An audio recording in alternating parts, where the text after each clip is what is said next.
Okay. Tony's right. How are you? You. Okay, so I am here. I'm here to talk about thinking about my thesis 2 and 3. That's literally the idea. I wrote down the idea is pretty, right? Okay, so the previous video I did was applying to an MFA program, some tips, tricks, or really just advice. This one is about thinking about my thesis 2 and 3, which are the last two required thesis courses that I have to have. I have another class that I'm taking, which is going to be more like a writing, I think, writing kind of course. I think more writing, learning about a genre kind of writing. Okay, cool. Boom. So, how can I say this? Yeah, like this. Okay. Okay. So thinking about thesis 2 and 3. So thesis 2 and 3 for me are the design portion and the editing portion, publication portion of my thesis, like trilogy kind of thing. So the first one, which I just finished, I had to submit a portfolio, which was roughly half of what I need to submit. Now, I can completely redo and just completely ignore what I've submitted for thesis 1 and write 25 completely different poems. I'm not doing that. I'm going to do like half. It's roughly halfway done. Minus some of the minus some of the poems that I feel will go elsewhere. I'm not interested in using right now, blah, blah, blah. And just aren't good fits for what the theme is going to be, the umbrella theme that is going to be. Okay, cool. 2 and 3 are getting into the nitty design elements. So cover design, interior formatting, how to format your book so that it, the files look good, they're correct, they don't have a bunch of issues when you send them to the printer.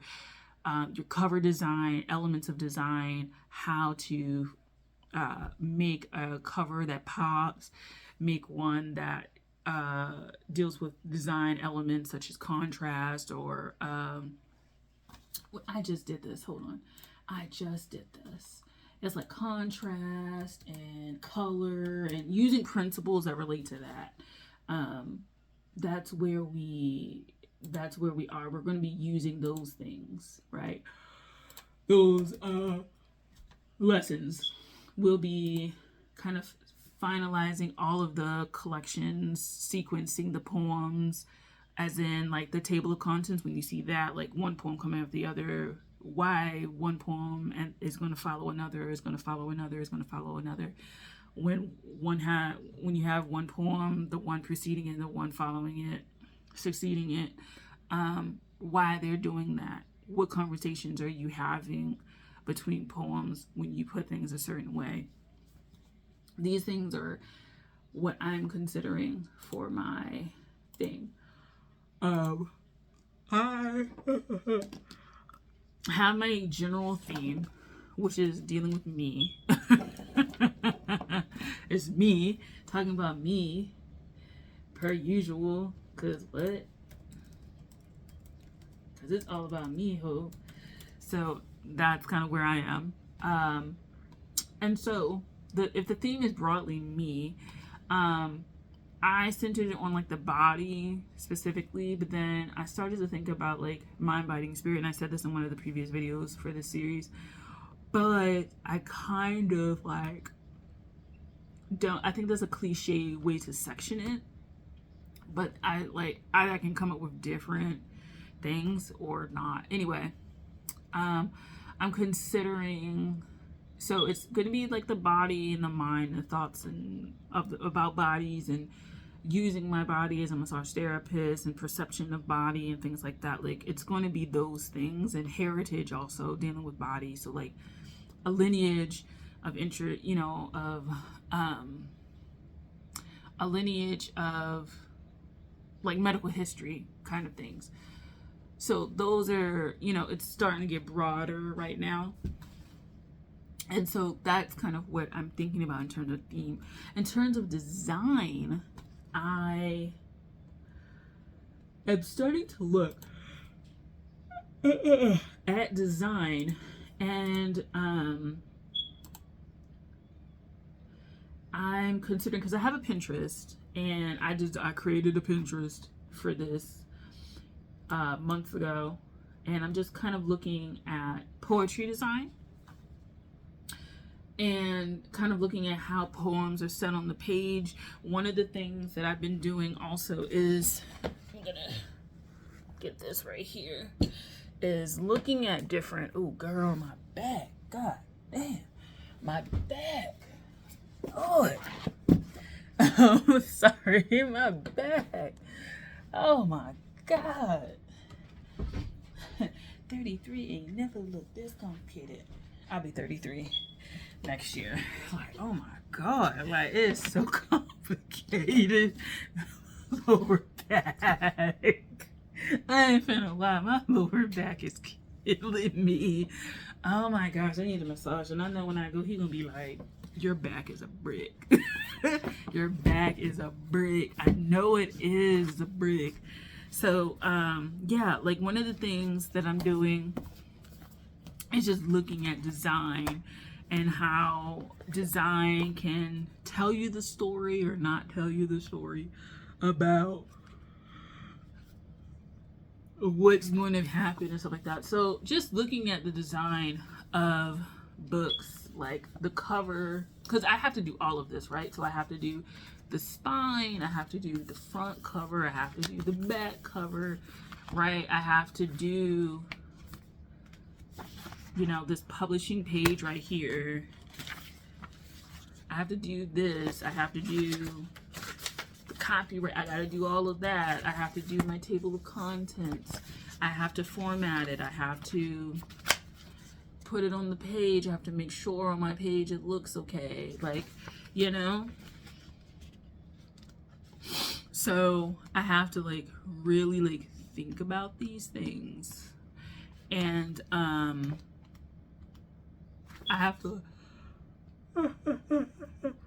look at different books to kind of see what I like in terms of size, in terms of, you know, paper quality, in terms of,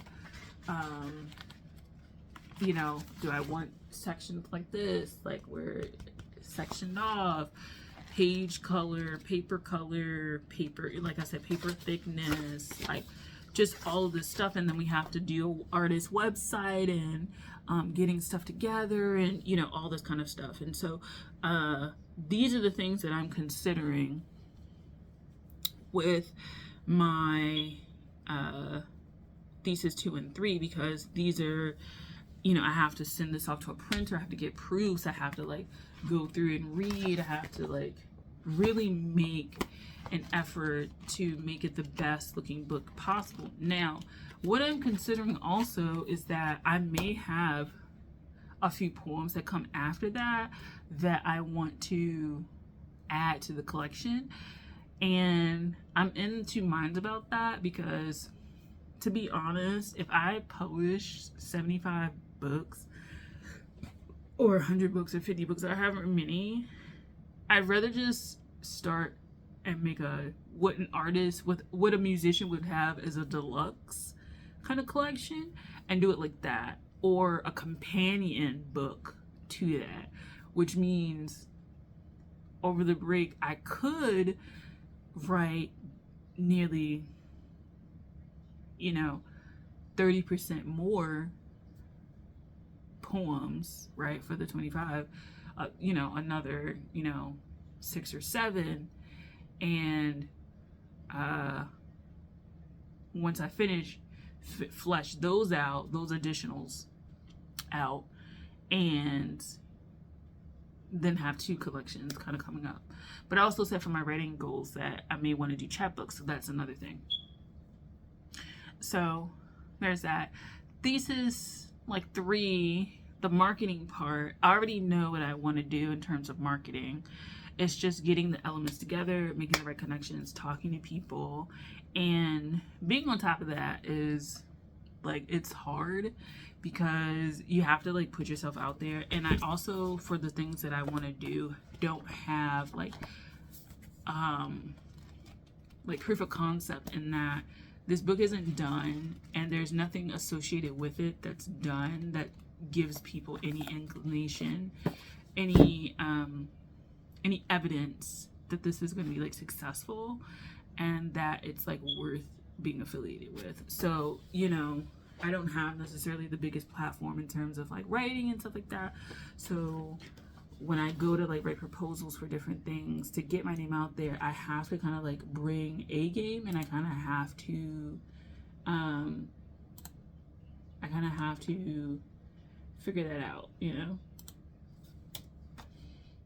Did I take it off? I think okay, that's what okay. It's still here. I just saved it once again. Anyway, so yeah, I'm just looking at a bunch of books about design and what feels best to me. Like, what do I like about it? What do I not like about it? How do I feel about the different elements that make up one book over the other? Stuff like that. Like, those are the things that I'm really considering in terms of design, formatting. Like, so for me, I know a book this size probably isn't going to work for me. Like, I think based on my poetry, I think this size is a little too small, right? So I don't know how much this is, how small this is. I think it's like 5 by 7, something like that. This is pretty small to me. I'm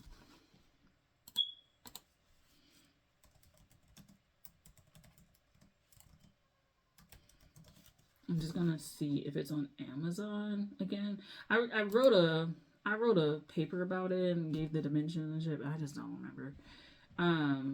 The paperback. Do they give you the dimensions for the paperback? Let's see.